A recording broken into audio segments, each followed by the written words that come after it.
welcome back to the Your Journey Yoga channel. Today we have another little episode of the Wisdom Within podcast series.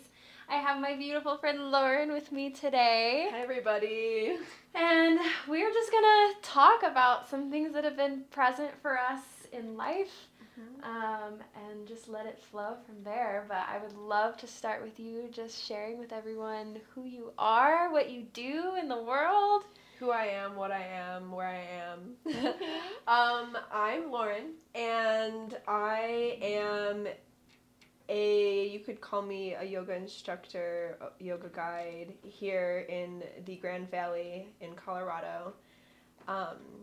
But community is really important to me, so I've started working to create spaces for people to come together in safe, comfortable, usually sober spaces to share, express, explore, and go from there.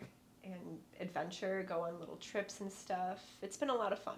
And Sally's part of that too. So It's such an honor to be in the community that you have spent so much time and energy cultivating and that you're so dedicated to.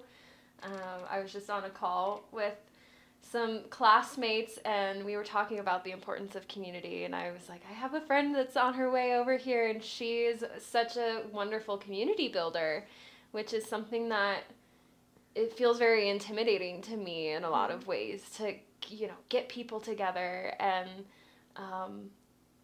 I think sometimes for me it's this fear of, will people actually show up?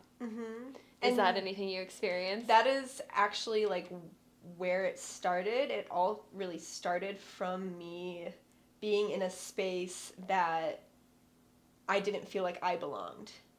For most of my life, through most of my schooling until like where I am now, it was a lot of I don't belong, I'm kind of the outcast, I wear different clothes, I listen to different music. I just felt not included. And so when I got into my yoga practice with my wonderful studio back in the suburbs of Chicago and went in, I started to feel belonging. And so I embarked on that journey and started making myself uncomfortable by just showing up to these events that I didn't really feel ready for, maybe. Maybe that's the good word. I didn't feel ready to, but I still went. And going into these places where people were like giving me hugs as I walked in the door, I was like immediately feeling myself melt. And of course, there's still like the parts of me that had to slowly break down, and I still deal with that today, going into new spaces. But being able to be a holder of space has really changed how I go into new spaces as well, and it's been really wonderful. Really so what does community mean to you? Community.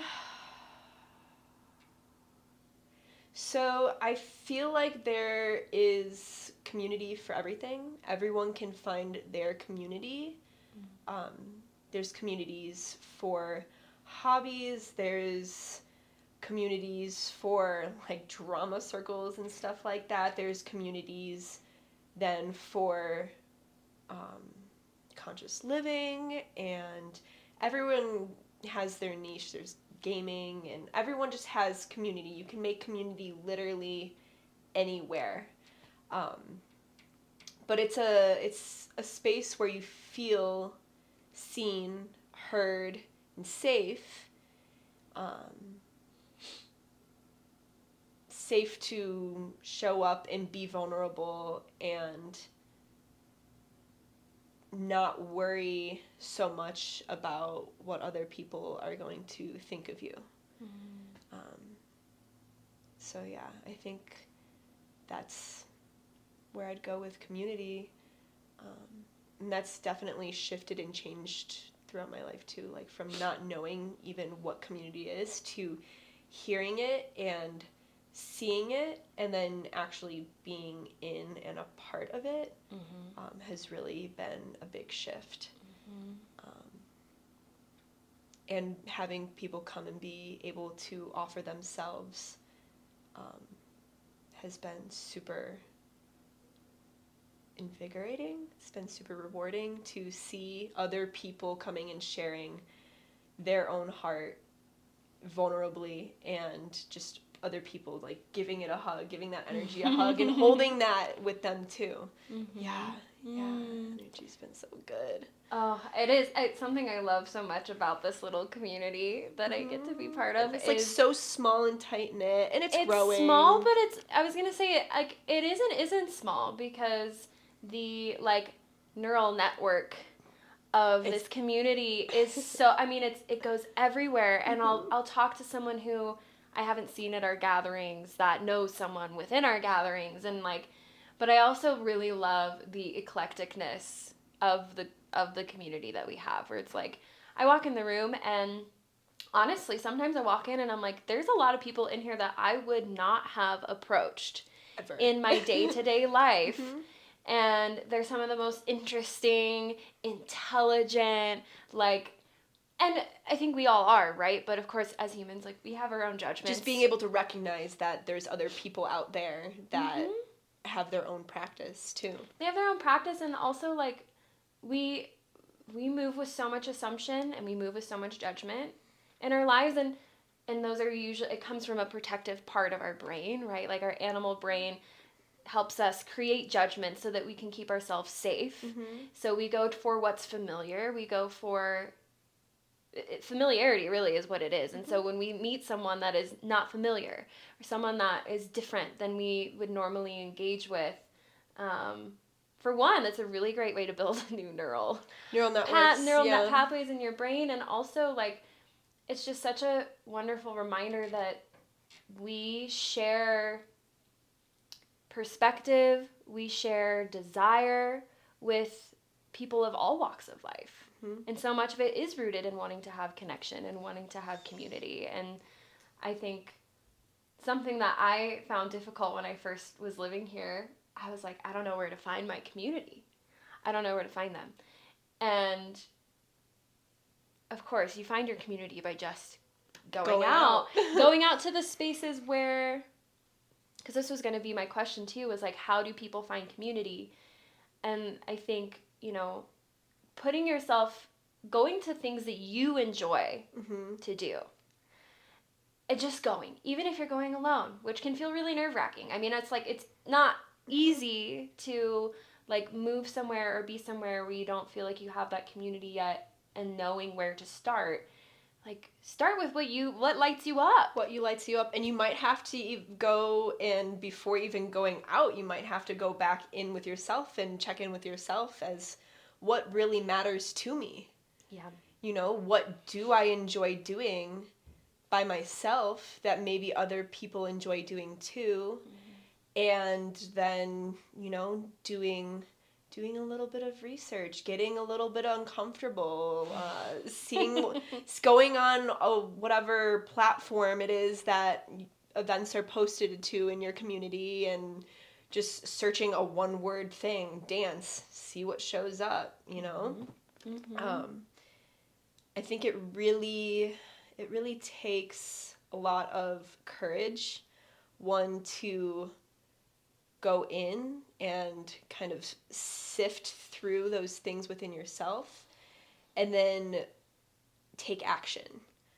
Because it's like another thing that we as humans do is we think about everything we want to do, and we get caught up in this, oh, it's scary, I can't do that, rather than what I'd call, we've talked about before, like removing yourself and showing up selflessly, like having a connection to that heart that you're showing up from, and realizing that everyone else has that light, that heart within them too, and however they want to express it, so be it, but I'm going to still show up.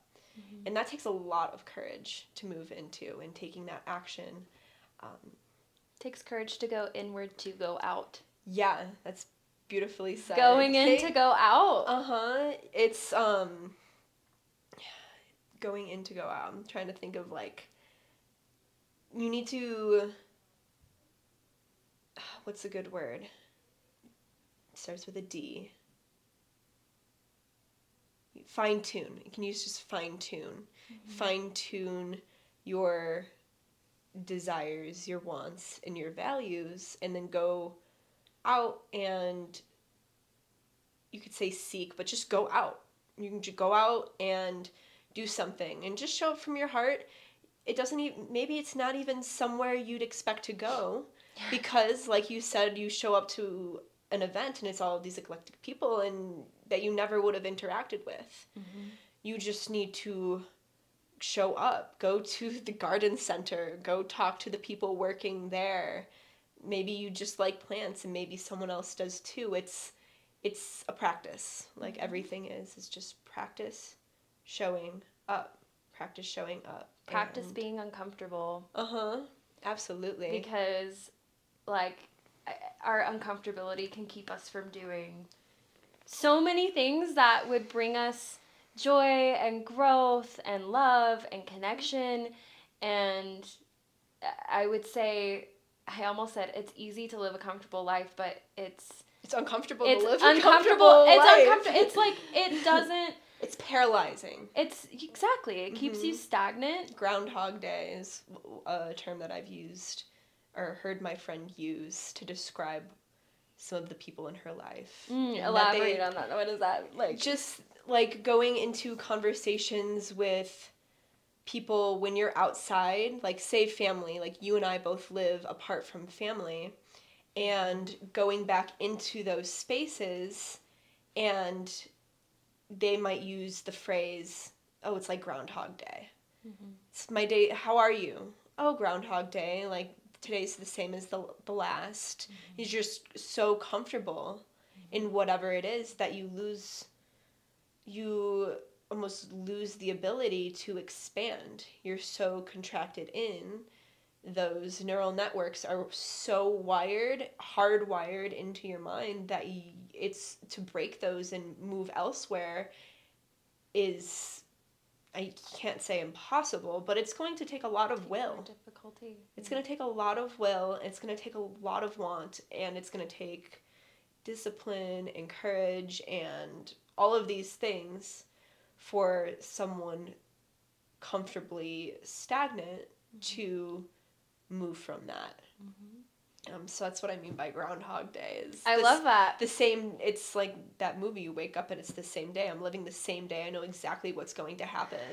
Yeah, it's scary. I'm like, oh, I gotta take a breath. It's scary. I gotta take a breath. It really is. And, you know, you can still work that corporate job or that thing that you might not be fully into, but you can still show up from the heart in those places too. Oh. And now once you show up from the heart and you start doing that, you're building courage too, which might take you somewhere else if something's not suiting you.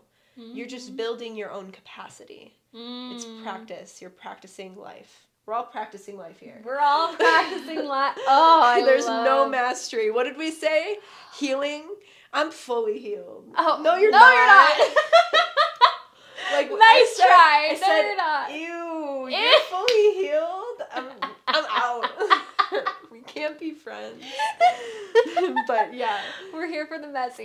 Yeah, we're here. Messy. Yeah, and you see yourself in these messy states and you see other people in these messy states and you can honor that.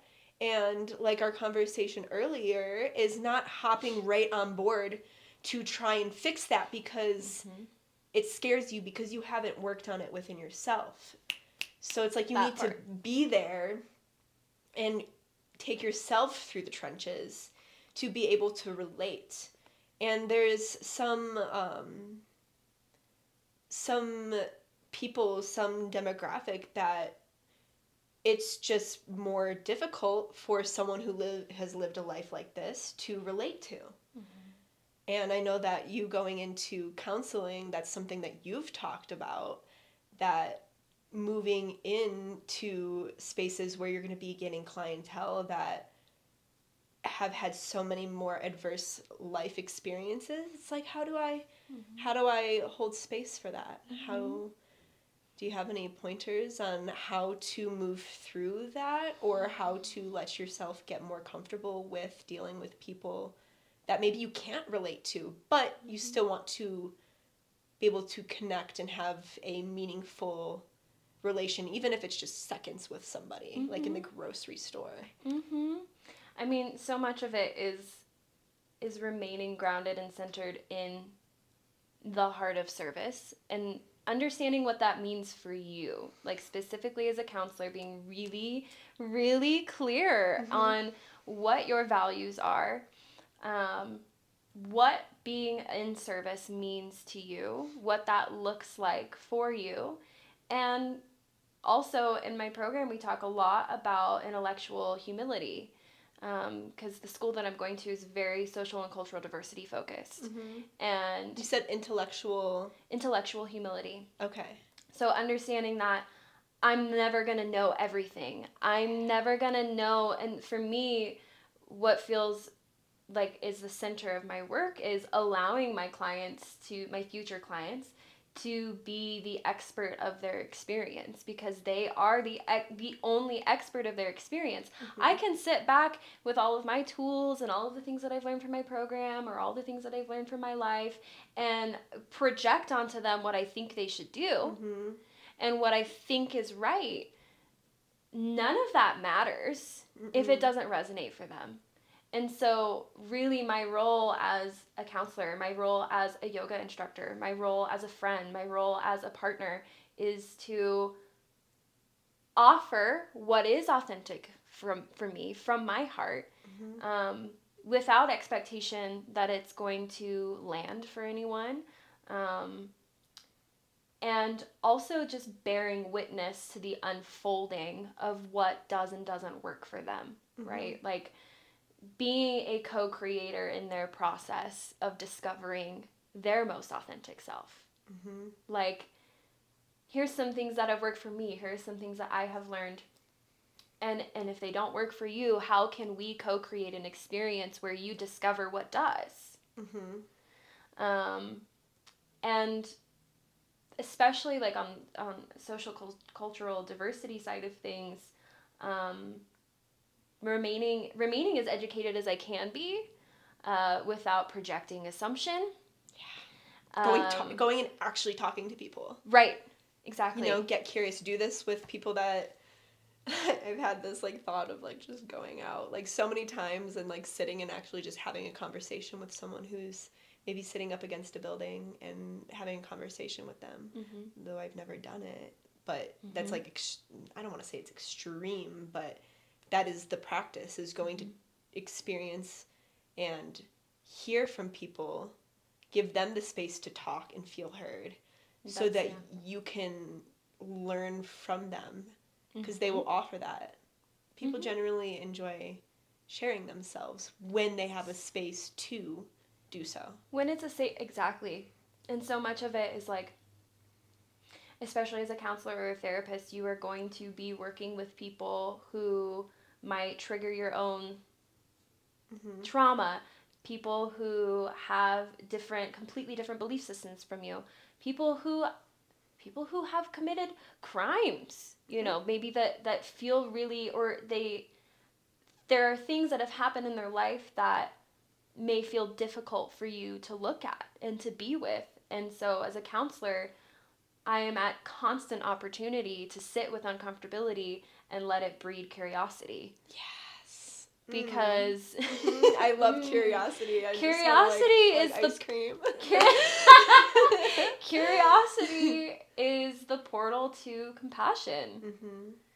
I mean, it's when we, and it can start with self too, right? Like, I had this conversation in one of my school groups the other day, where we were talking about, or it was with our professor. He had us play the role of someone that we know in real life that irritates us. Ooh. And so we were them, and he was the therapist. And it really is such a wonderful compassion practice to put yourself in the shoes of someone that irritates you, angers you, and just acknowledge their humanness, and also acknowledge like what it is that's being triggered within you and getting curious about that. What assumptions am I taking? You know, like how do I, you're the one expressing how you see this person. Mm-hmm. That's really It was cool. so challenging. When I tell you, I was like, you're like, don't be dramatic. It was like we're on the call and he was like, does anyone want to volunteer to go? And I really thought that other people were coming into this call like ready to do that exercise. And no one said anything. And me being me, I was like, I'll do it. And then I was like, oh no. It's like a super vulnerable position for you too, because you're showing how you are viewing someone in the outside world too. Yeah. And sharing that authentically because you're playing that person. Uh-huh. And putting on that role too, like that was uncomfortable, pretending to be someone else, right? Especially someone that like irritates you. And immediately, Mm-hmm. I was able to tap into the experience of, you know, and that this isn't to say that I'm fully accurate on like the person that I was like pretending to be. I don't know fully their perspective, right? But it helped me tap into a level of humanness with them where it's like they are someone that I have a tendency to kind of like want to avoid. Mm-hmm. And is that really how I want to be showing up Mm-hmm. with people who do irritate me, right? Like I don't know, which kind of leads me into we wanted to have a conversation about the sweet spot in general because it's been a thread. Like not going too far, not spreading yourself too thin, just every single moment, every single experience is going to have a sweet spot. And I'm like, there need to be an average sweet spot, like, you know, because every sweet spot is going to be so different depending where you are. Yeah. But for like a general experience, say like driving in your car, like finding your sweet spot overall while you're driving in your car, or with some like driving in your car with someone else maybe, and being able to navigate and find a rhythm. That's just like a basic example, but everything has that. What is the essence of the sweet spot? That's what just came in. I was like, so what if there's an average sweet spot? Can we get attuned to the essence of and the energy of and the sensations of being in a sweet spot? Where, because it's nuanced. There is a different sweet spot for whatever situation it is that you're looking for the sweet spot in. But how does it resonate in your body? What can feeling? That be the baseline of a sweet spot? What does a sweet spot feel like to you? When you say into the body, I think that's a great way to channel like what you want the desired external sweet spot to be like, because it's going to bring the feeling of the sweet spot within you. Wait, say that again. The external experience that you're having is going to come from the sweet spot that you're feeling within. So, you know, you can say as within, so without. You're just going to naturally put yourself into situations where the sweet spot is going to occur. And even in like those frustrating, anger-filled, maybe distressed experiences, being able to tap into a sweet spot for those as well, and noticing, you know, that maybe the sweet spot is just the fact that I'm able to breathe slowly and my shoulders are relaxed and I'm not tensing my calves. Like noticing that in any situation that I'm in, I can tap into something like that. And it doesn't need to be bliss. It doesn't need to be joy. It doesn't need to be laughter. It's more like stasis. Or like stasis. grounded. Stagnancy. No. That was my reaction to that. Yeah, stasis is not the word, but yeah. It's like you're on the roller coaster and you've just gone up so high and down so low, but eventually that momentum smooths out and you're just riding like little waves. Mm-hmm. And you're not necessarily deviating so much from the sweet spot. Mm-hmm. It's like you're just building capacity, and maybe, I don't want to say it gets wider or lower, but you're just coming from a place of contentment, I guess. That's the sweet spot for me. I just envisioned, I had this visual of a pendulum, Mm-hmm. right? So like this more middle way oscillation. With that though, in order to get the pendulum swinging at all, you have to start. There needs to be force on one of the sides. And so it's like, I think offering ourselves grace in finding that sweet spot, because we are going to have that larger oscillation where it's like, you know, it's more black and white. It's more this or that. And we have to kind of swing in between those long enough for it to settle into that more consistent or what, like the... It's like a ripple rather than a wave. Yeah, it's less destructive. It's a little bit more like this feels good, and maybe not fully comfortable, but like... I'm acting from here. I'm not acting from either over here or over here, over here, over here. I'm acting from my center. I guess you could say it's your center. You're not swinging in any random direction. You're centered within this like sphere of space rather than the outside area. And of course, we're still going to experience and have maybe internal reactions that are way out here, but being able to practice finding the sweet spot in those situations, so you're then coming to center and then acting from there, you're going to trigger more sweet spots. Yeah. It's gonna just keep flowing, and then you're gonna I don't know what you're gonna do. You might start to find a flow. You might start to find a flow within your life. Navigating might become more easy. You might find yourself more light on your feet. All of a sudden, someone who is really difficult for you, they're less triggering. You're more okay with being around them. Life just like takes it down a notch. It's not as jarring, like you're not getting whiplash from the events of your life when you have found that inner sweet spot.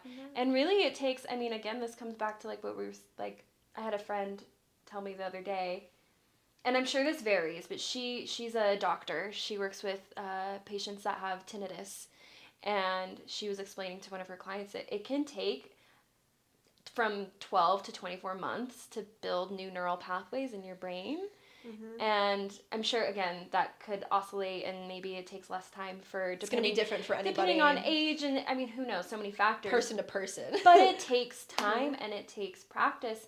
And so, like, for me, another visual I have with the sweet spot is like, we already have these grooves in our life, right? Like the patterns that we've learned from family, the patterns that we've learned from society, and the relationships that we've had in our life. And we've dug those grooves, and they're real deep. They've got momentum. They're easy to go back into. And when you're paving when you're trying to find the sweet spot that isn't these like very jarring grooves that you've like traveled over a million times before, and your car's suspension is just screwed, right? You're like, the car needs to, we need to retire the car. Like, I can't be in this anymore. It's literally like, I can't be in this anymore. Can't be in this anymore. Yeah, I'm going to eject myself. Where's the button? Like, and it takes time. It takes time to build and like create a new pathway with those new sweet spots, and offering ourselves grace and offering ourselves patience in that, because it is practice. It is you said it. We're all practicing life. What Pour a me a glass of beautiful grace, lady. Like, I need some of that. I want a pint of curiosity and a glass of grace. What can I water with this? Truly, though, and what a Uh-huh. beautiful way to look at life. You know, it's and to maybe even integrate this into meditation and yoga. Mm-hmm. Something that I think why yoga has really shifted and changed my life in so many ways is because I was able to acknowledge that just as much as my asana is a practice, Mm-hmm. just as much as my breath work and my meditation is a practice, so is life. Yeah. Like that was such a mental shift for me. Mm-hmm. And it's something that I still need to remind myself of. Mm-hmm. It's not just on the mat. You're going to hear so many people say, take it off the mat, take it off the mat. Yes. It's like, what does that actually mean? What does that mean and what does that What look does like? that mean for you as someone? But you discover it too. When I started yoga, I remember my dear friend Divya back at my home studio, she asked me, this is before I we were even friends or anything like that.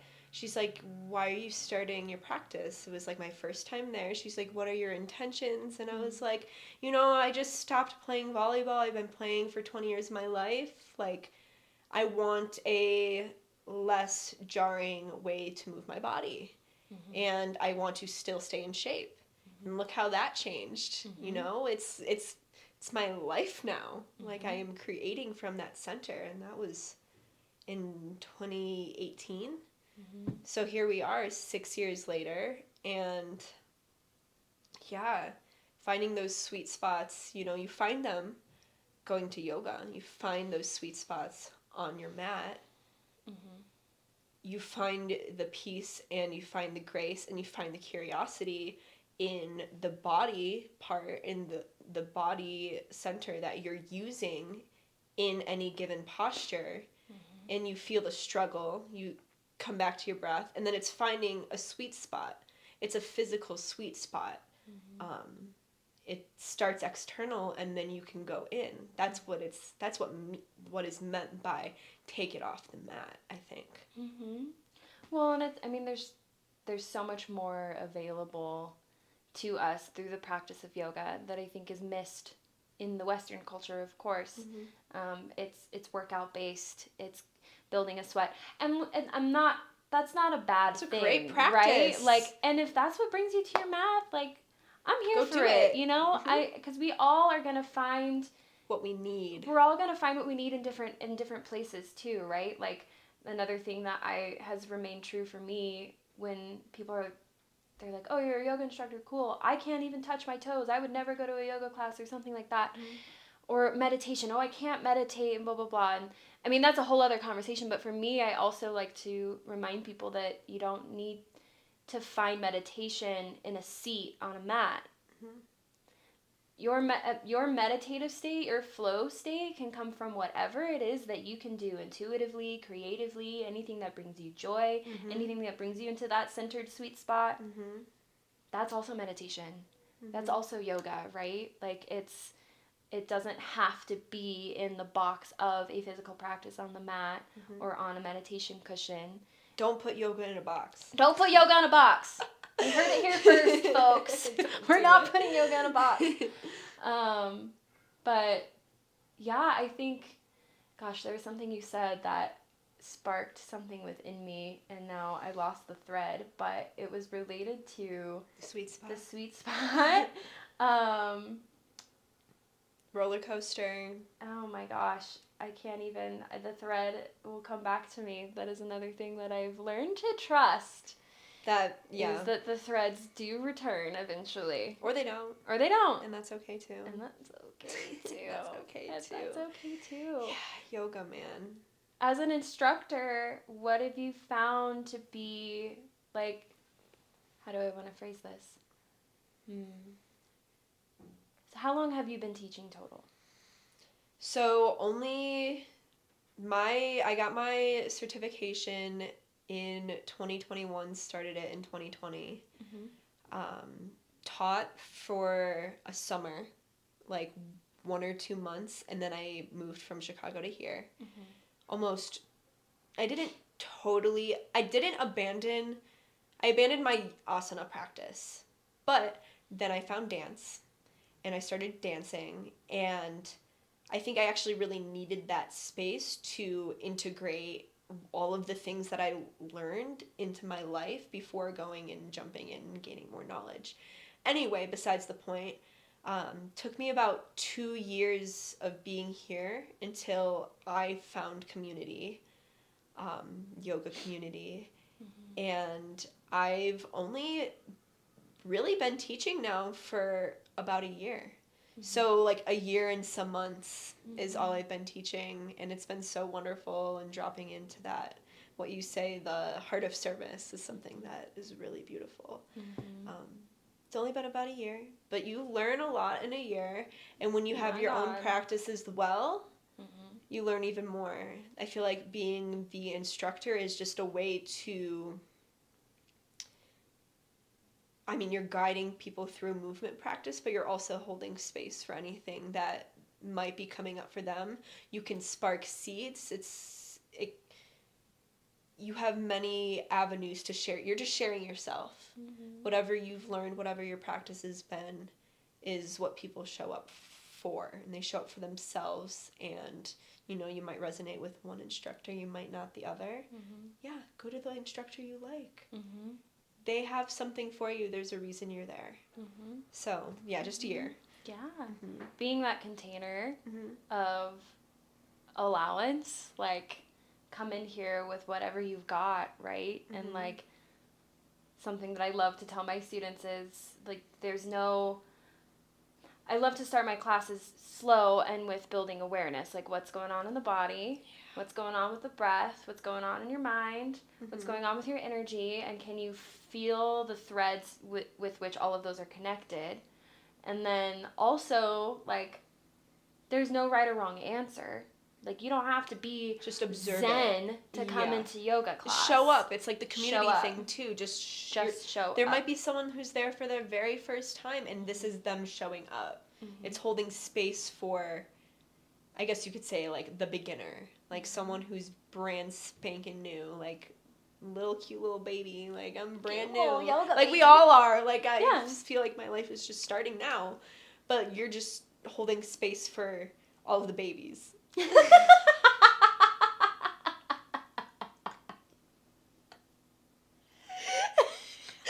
I have some funky visuals going on in my head. Just babies on yoga mats, man. Well, but it is.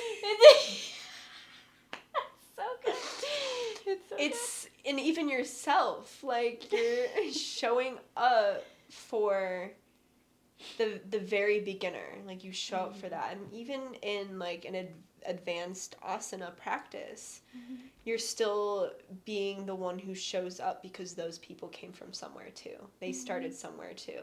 They showed up once too, and now they keep showing up. Well, and always allowing ourselves to be the baby and allowing ourselves to be the beginner, because something that I also really love about yoga is you are an eternal student. Yeah. Even if you are an instructor, right? You are still a student. I learned so much from my students. You're leading them through a posture. You learn how people's bodies move, and then you have conversations with people, and so with your own awareness, you're like, wow, these people are like, have probably been through so much, and they're here now. Like, there's so much to just kind of pick up on through a practice, learning how to, I guess you could say, how to move someone through something that's uncomfortable for them, or a posture that's just brand new for them too. You get to practice yourself too, how you're leading someone through that. It's just all practice. It's all practice. Practice.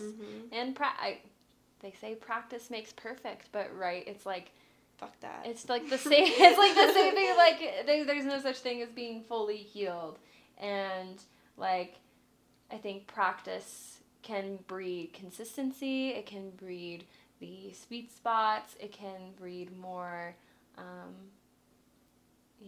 connections, connection, opportunities. yes, so much. It just breeds opportunity. It breeds like that contentment that we were talking about. It really does. It really does. And accepting that too, that I'm here to learn. Right. And I don't know everything. Give it up. Yeah, just give it up. And that's you being vulnerable too, and that's how we move forward too, is not being perfect, and still showing up. Right. Just show up. Just show up. However you are, wherever you are. As you are. Show up, and you will find your people, whether or not they are in one thing you like or another. There's people there. There's people there that you can meet, and you will find those people. You will find those people. Show up. Everything you are. I feel like that's such a wonderful place to close this out. And with that, on that note, show up to your practice, whatever it looks like. It's going to vary every day. And your practice isn't always an opportunity for you to alchemize whatever it is that you have on your shoulders into something new. That's always an opportunity that's available to you. I am here as a companion and a co-creator on your path with yoga. Lauren, if you are local in the Grand Valley, also is come out, hang out with us. Yes, come out. And I'm just so grateful that you could come and chat with me today. Thank you. We'll do it again. I had a great time. We're going to do it again, so y'all just keep your eyes peeled for another video. And remember, it can be on your mat. You could be sitting in the doctor's office. You could be breathing. You could be the weird person that's not looking at their phone. Be the weird person not looking at your phone. You could be going for a walk. You could be sitting on the bus. You could be sitting in the car at a red light. And that can be your practice. You could be with your hand in the refrigerator getting yourself a glass of water. And you can still come back and have a sweet spot moment there too. There's millions of sweet spots to be discovered. Endless. All of them. Endless. They go with time. If you built a graph, time keeps going, and then sweet spots is here, and it just keeps going up. It's infinite. Yeah. There are infinite possibilities all the time. So, thank you, everyone. I'll see you next time. Love. Love. Woo! That was beautiful. That was so good.